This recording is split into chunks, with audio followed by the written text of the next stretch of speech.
गर्मी की छुट्टियों में दादाजी के पास घूमने आया बालक उछलते कूदते दादाजी के पास पहुंचा और बड़े गर्व से बोला कि दादाजी, जब मैं बड़ा हो जाऊंगा तब मैं एक सफल आदमी बनूंगा। क्या आप सफल होने के कुछ उपाय बता सकते हैं? दादाजी हाँ में सर हिला दिया और बिना कुछ कहे लड़के का हाथ पकड़ा और उसे करीब की पौधशाला ले गए। वहां जाकर दादाजी ने दो छोटे छोटे पौधे खरीदे और घर वापस आ गए। वापस आकर उन्होंने एक पौधा घर के बाहर लगा दिया और दूसरा पौधा गमले में लगाकर घर के अंदर रख दिया। अब आपको क्या लगता है कि इन दोनों पौधों में से भविष्य में कौन सा पौधा अधिक सफल होगा?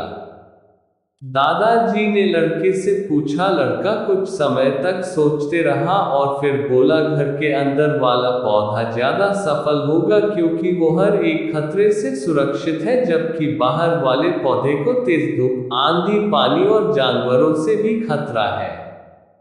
दादाजी बोले, चलो देखते हैं आगे क्या होता है, और वह अखबार उठाकर पढ़ने लगे। दादाजी दोनों पौधों पर ज्यादा ध्यान देते रहे और समय बीतता गया। 3-4 साल बाद जब एक बार फिर वह लड़का अपने माता पिता के साथ गांव घूमने आया, तब अपने दादाजी को देखा तो देखते ही बोला, दादाजी, पिछली बार मैंने आपसे सफल होने के कुछ उपाय मांगे थे पर आपने तो कुछ भी नहीं बताया था, पर इस बार आपको कुछ बताना ही होगा।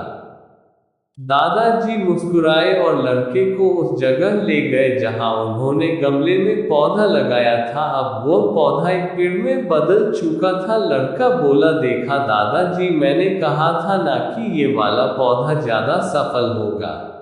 दादाजी ने बोला कि अरे पहले बाहर वाले पौधे का हाल तो देख लो, और ये कहते हुए दादाजी लड़के को बाहर ले गए। बाहर एक विशाल पेड़ गर्व से खड़ा था, उसकी शाखाएं दूर तक फैली हुई थी और उसके छांव में खड़े राहगीर आराम से बातें कर रहे थे। अब दादाजी ने पूछा, बताओ कौन सा पौधा ज्यादा सफल हुआ? लड़का कुछ शर्माते हुए बोला, बाहर वाला। लेकिन ये कैसे संभव है? बाहर तो उसे ना जाने कितने खतरों का सामना करना पड़ा होगा। दादाजी मुस्कुराए और बोले, हाँ, बाहर वाले पौधे को बहुत सी चीजों से सामना करना पड़ा, लेकिन समस्या का सामना करने से अपने फायदे भी तो है।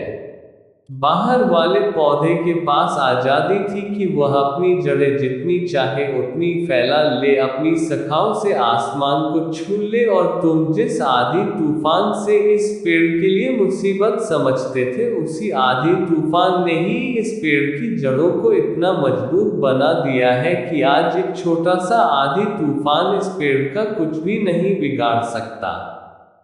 बेटे, अब जो मैं तुम्हें बताने वाला हूँ उसे अगर तुमने अपने अंदर बैठा लिया तो तुम जिंदगी में जो कुछ भी करोगे उसमें सफल हो जाओगे। उन्होंने बोला कि अगर तुमने जीवन भर सिर्फ अच्छी विकल्पों को ही चुनते रहोगे तो तुम कभी भी उतने सफल नहीं हो पाओगे जितनी तुम्हारी क्षमता है, लेकिन अगर तुम तमाम खतरों के बावजूद इस दुनिया का सामना करने के लिए तैयार हो तो तुम्हारे लिए कोई भी लक्ष्य हासिल करना असंभव नहीं है। लड़के ने लंबी सांस ली और उस पेड़ की तरफ देखने लगा। वह दादाजी की बातों को समझ चुका था। आज उसे सफलता का एक बहुत बड़ा सबक मिल चुका था कि जीवन में हम जिन रुकावटों को हम जितना बड़ा शत्रु समझते हैं वही हमें मजबूत और जीवन में बहुत ज्यादा सफल बनाती है।